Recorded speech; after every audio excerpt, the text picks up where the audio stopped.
Parents' Rights in Education was conceived in 2009 and became a tax-deductible nonprofit in 2011. In May of 2019, PRIE held its first soapbox event, America's Cultural Crisis. Should we stay or should we go?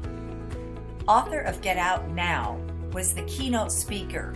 Mary Hassan's speech is featured on the PRIE website. We decided to have another soapbox, May 2nd of the following year, 2020, featuring Walt Heyer, author of Trans Life Survivors. 7 weeks beforehand, Oregon Governor Kate Brown declared a state of emergency to control the spread of the China virus. During the following year, in response to repeated emergency shutdown restrictions, PRIE rescheduled the event 4 times and changed the event venue 3. It was renamed the Northwest Safe Schools Summit, and more speakers were invited to present. The result was a day-long dive into the complex issues plaguing K-12 public schools. Because of the unrest and militant violent protests in Portland, Oregon, it was decided to move the location from the Portland airport to a venue in the suburbs. The venue owner was adamant PRIE not advertise the exact location until 24 hours in advance, so as to avoid possible negative attention caused by detractors and protesters. We are thrilled to share these videos from the first Northwest Safe Schools Summit in the hopes you will be enlightened and empowered to take action. Please watch them in order, as there is a natural progression you won't want to miss.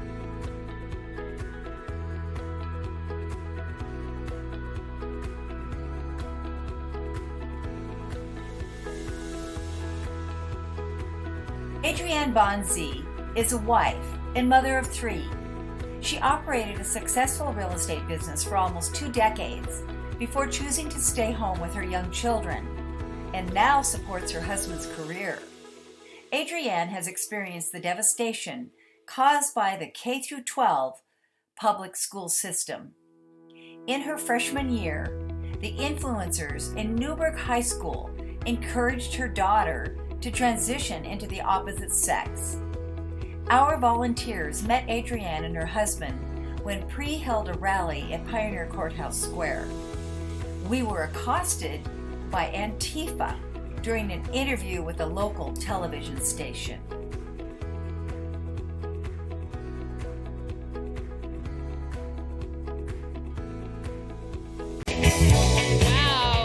Wow, thank you, Stacy. Thank you for that introduction and for sharing that powerful story.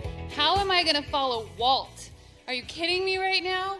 Wow, that really hit home. How about you guys? What do you think? Can we give it up for him just one more time? Thank you so much. So I'd like to start with something very positive. First of all, thank you, each and every one of you. I'm so happy that you're here and you are sharing with us your beautiful faces and your beautiful smiles. That is something we can all be very pleased with right now in this world that we are living in. So thank you so much. I've only spoken about this one other time publicly, and I'll tell you that time, it was in a library with like maybe 20 people. So to me, this is huge. This is amazing. It's a sad story, I'll tell you that much. So let me just start from the beginning. When I was 17 years old, I found out I was pregnant. And I didn't even think about abortion. I said, okay, I'm gonna be a mom. I got married to her father, and we built a good life together. We had this amazing daughter, beautiful long blonde hair, beautiful red lips, pretty little cheeks, and blue eyes. Spunky as any other kid you've ever seen. So much fun, so outgoing, so smart, so brave. She loved to do things that boys like to do, like ride dirt bikes and quads and skateboards. She learned how to ride a bicycle when she was 3 years old. She also learned how to ride a motorbike at 3 years old. But she was a girl. I never even questioned that. Why would you? So, around the time that she was 8 years old, a very good friend of mine, more like family, ended up dying of an overdose, an opioid overdose. I didn't even know what that was. I didn't even know that people took pills for recreational use. So ignorant, so young, so blind. I didn't take it very well. I focused a lot of time and attention on their family, their children, and of course my own daughter. But I completely neglected my marriage, which resulted in divorce, of course. So my daughter and I relocated, and we relocated to Newberg, Oregon, where I thought, hey, this is a small town. This is a faith-based community. I can raise my daughter here, and we can do a really good job. This is going to be fun. As hard as it was, I was also a real estate broker in the middle of a deep, dark recession. That was fun. So, single mom, real estate broker, deep, dark recession. Cool. Anyways, I focused my attention on her anyways. She was and is everything to me. She's the light of my life, still is, to this day. I have a few notes here. I'm going to have to refer to those a little bit. During that time, her father all but disappeared. He was nowhere to be found. He would not help, he did not contribute, and most importantly, he did not build that strong bond and relationship with her that every little girl desires. Every little girl needs that. You need your father, you need your mother. You need those people in your life. So well-rounded, that family unit that is trying to be so heavily destroyed right now. You need it. And if you don't get it, things will happen. Bad things can happen. So what I ended up doing is just kind of trying to do it on my own with her. But that wasn't enough. She needed her dad. So in spite of his disappearing act, he did come back and did kind of come around occasionally. So I sort of pushed that relationship together. I didn't require anything of him other than his time with her, right? So they did that. But during that time, there were bad influences on her that I was unaware of. You know, when I put her into this school in Newberg, they decided, without my prior knowledge, to put her into a counseling group with other children from broken homes. During lunchtime, they would be singled out, separated from the rest of the children, and they would all eat lunch together. What were they talking about? No idea. I still don't know. So that started something that may have planted some seeds. I'll never really know for sure. And I was also very accepting of everybody during that time. I mean, I still am. I love everybody. I even love our governor, Kate Brown.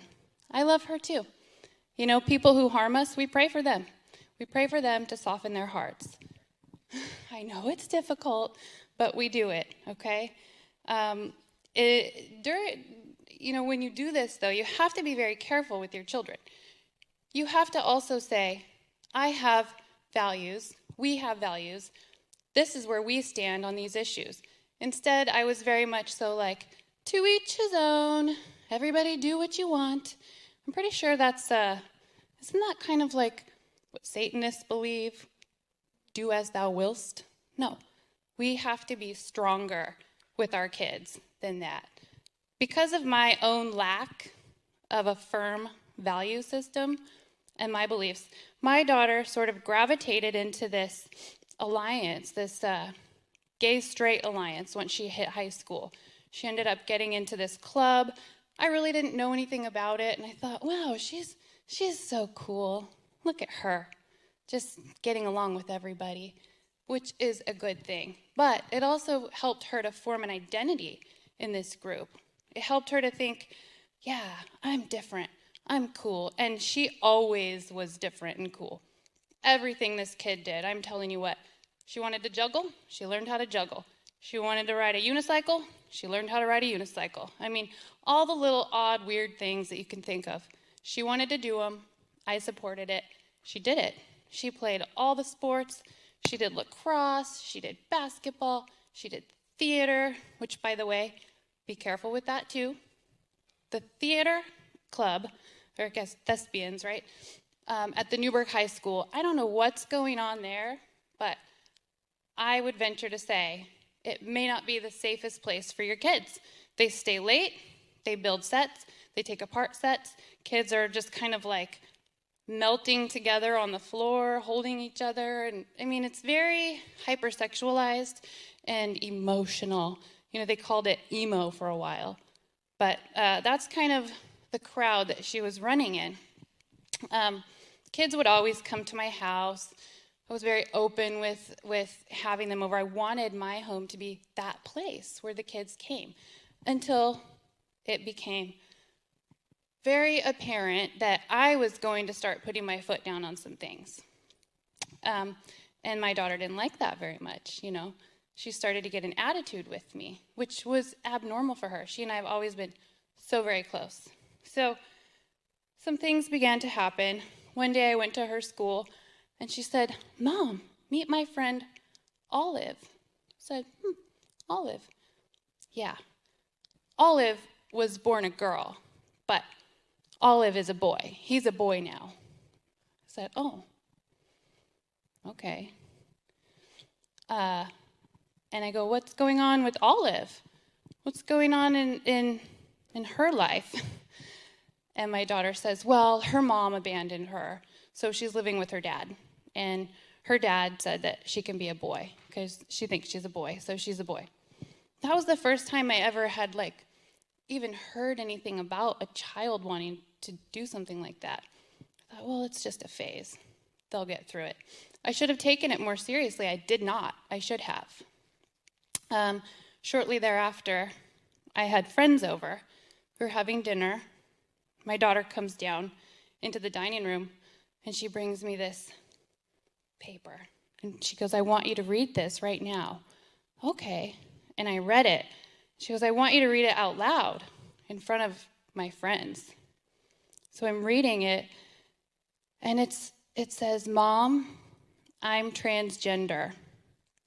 And it goes on to say that my whole life I felt like a boy. My dad even says, from the time I was 4 years old, I've been a boy. My face went completely numb. I mean, I didn't even know how to feel about that. I didn't even react. I read it, and I looked at her, and I didn't even know what to say. And she got so upset because I didn't react the way that she thought I should. Apparently, she'd been told there's a certain protocol. You write the letter, you sit with your parents, you do it in front of people. You know, they actually are taught to do these things. I found this out later. It's despicable, really. But I said, oh, like I didn't know how to feel. Like I said, completely numb. Every fiber in my being had no idea what that meant. I just knew it was very, very dangerous. And I knew right then, I hadn't even heard Walt's story. And I thought, well, this is not good. This sounds like she maybe has something going on mentally and emotionally. We should get to the bottom of this. So I went up to her room. She's bawling on her bed. And I sat with her, and I rubbed her back, and I talked to her. And she's, you didn't even get upset, Mom. You didn't even get upset. I said, well, it sounds like we have some things we have to deal with. Like, what's going on? Is something happening with you? You know, we then got a counselor. I took her to the counselor. I got a recommendation from my sister, who, oh, by the way, is a social worker, or was. She has a master's in social work and a minor in psychology. That's a good person. I should talk to her. We're really close. I'm going to tell her all of this. She's going to help us get through this. She recommended a counselor. I took her to this counselor. And after 2 sessions, I sat with them. I let her have the first one, or a couple of sessions, and then I sat with them. And this counselor says, okay, so now the next thing we need to do is change your pronouns. I said, what? Are you kidding me? Jasmine, is that what you want to do? My daughter's bawling. She says, no, I don't know what I want. She's 14, remember. I don't know what I want. I don't know what to do. And I just said, wow, well, we're going to go. So took her out of that counselor's office, See, what's happened here is even the counselors have been taught and indoctrinated, and I believe there are even laws now in place, Suzanne can confirm this, where they have to affirm. If your child goes to them and they say, I am the opposite sex, they don't say, wow, honey, maybe we should look into what's going on with you. Do you have a good relationship with your parents? Did something happen to you?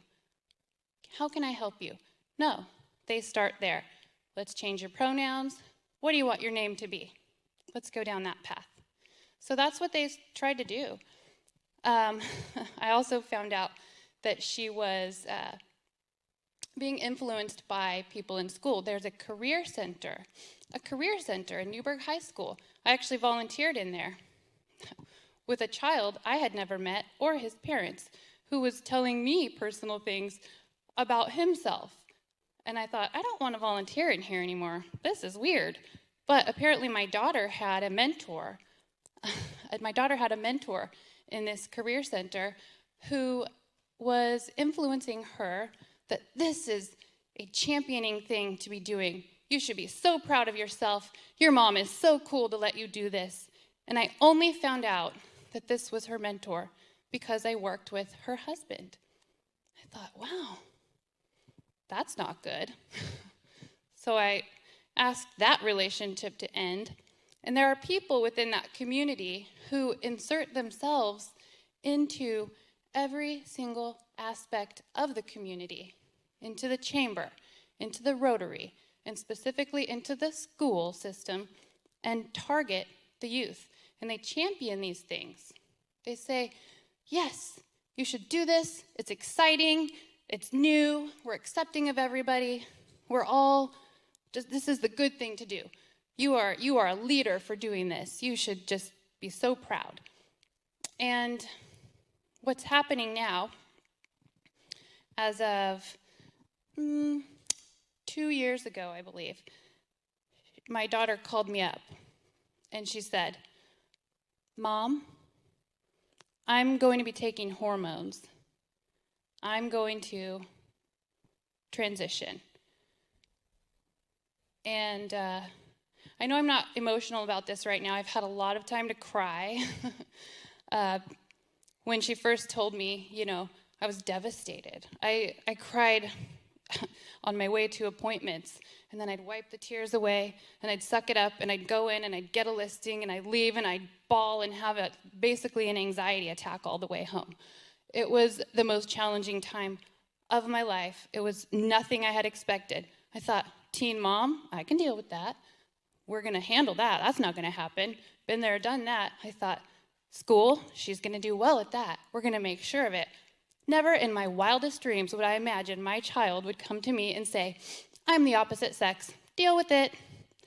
And oh, by the way, Mom, if you don't agree with me and you call me by my old name, you're death naming me.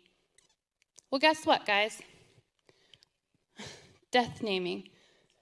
Oh, that is, let's say your name is Josh. Okay, you were born, your parents named you Josh. Now you're transitioning into a woman, and now your name is Jane. Mom, don't you call me Josh. That's death naming. What they don't tell you is, it's insane. What they don't tell you is the absolute gut-wrenching, horrific death that you experience as a parent. Because now all of a sudden, you've raised this amazing human being. You have sacrificed your life to make sure their life is incredible. You've helped them through every single thing. You protect them like you should as their parent, as we all have to do. And then they rip that away from you.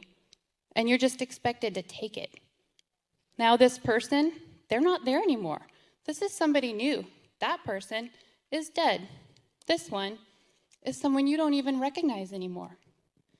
It's shameful. It's sad. It's heartbreaking. And my daughter, I know one day she's going to come through this on the other side. And I'll be there for her. And she may be speaking like Walt. And I trust and pray that if that day ever does come, that she'll be empowered by it and not saddened by it. So, let's see here. I'm sure I have one more point. It's really important. Oh, during that time in high school, by the way, and part of the reason why I was a little bit nervous about, like saying anything too harsh to her about it, is they tell you that they will commit suicide. And it's true, Walt said it, 19 times more likely to commit suicide. So I'm like tiptoeing around feelings and, navigating in the community of how do I deal with this? I didn't even know exactly what to do. And my sister, my wonderful sister who I love so dearly, my social worker sister, bought her, behind my back, a binder. Does anybody know what that is?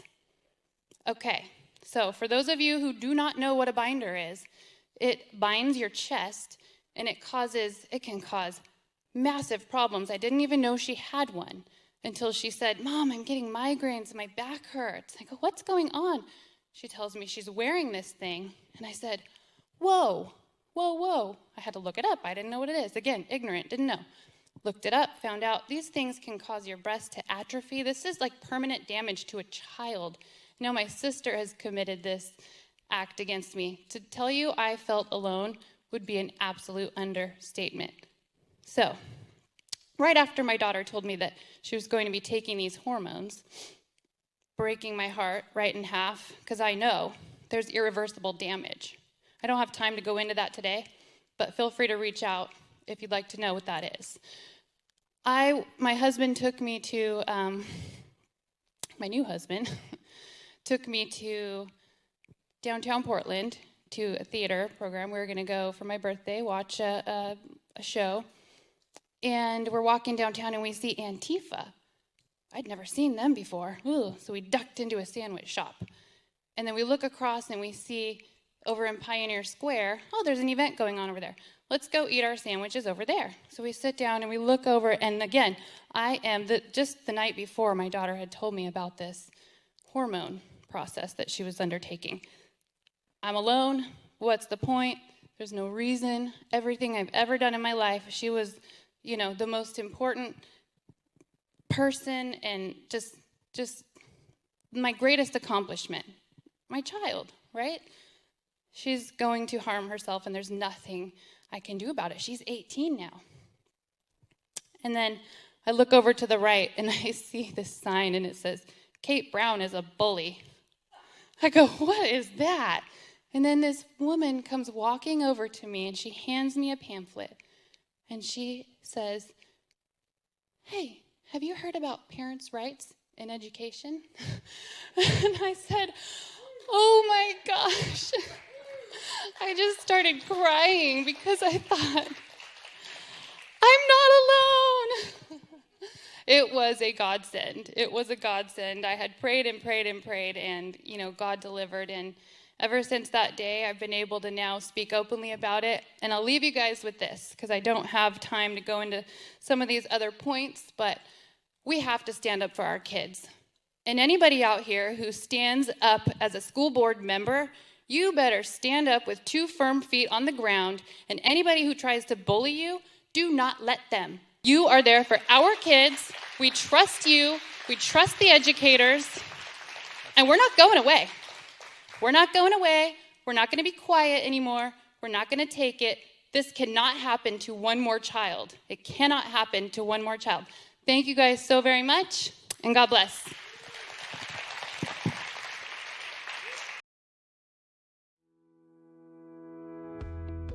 Thank you for watching the Northwest Safe Schools Summit.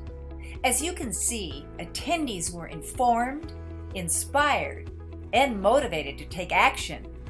We partnered with several groups, including Quella Winery, Oregonians for Fair Elections, Western Liberty Network, Pacific Justice Institute, Building Education for Students Together, and KSLM Radio. We are happy you decided to learn more about the issues in K-12 public schools today.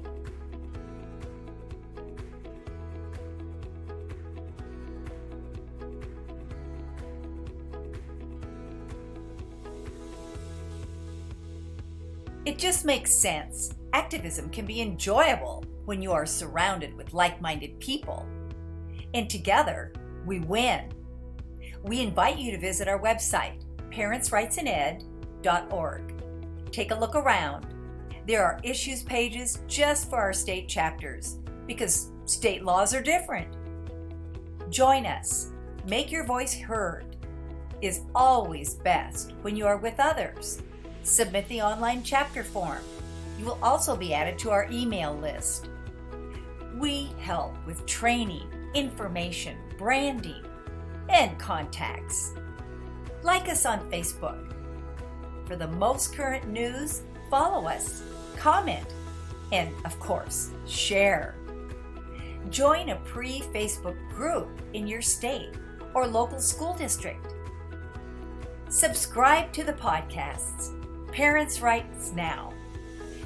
These are not meant to be entertaining, but provide valuable information, catching you up on the issues quickly.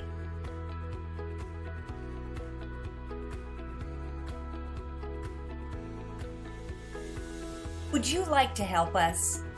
Our mission is possible. We've created a great program equipping parents and citizens with the tools they need to be effective in their local school districts. Join the 12 by 12 Club, our small monthly giving program. All donations are important and appreciated, but we know that you have expenses and family obligations, especially if you're a parent. You can do the most by giving a small amount every month. Just $12 a month will go towards our operational expenses and allow PRIE to host another summit. Parents' Rights in Education is a tax-deductible 501c3 organization. Donate online or send a check to the address shown here. We are engaged in a war for the hearts and minds of our children. The left has taken control of the K-12 government school bureaucracy, using local public schools for distribution centers to change the culture. Their ultimate goal is to annihilate the constitutional republic of the United States by dismantling the nuclear family and destroying the Christian church. Your contributions are more necessary now than they have ever been.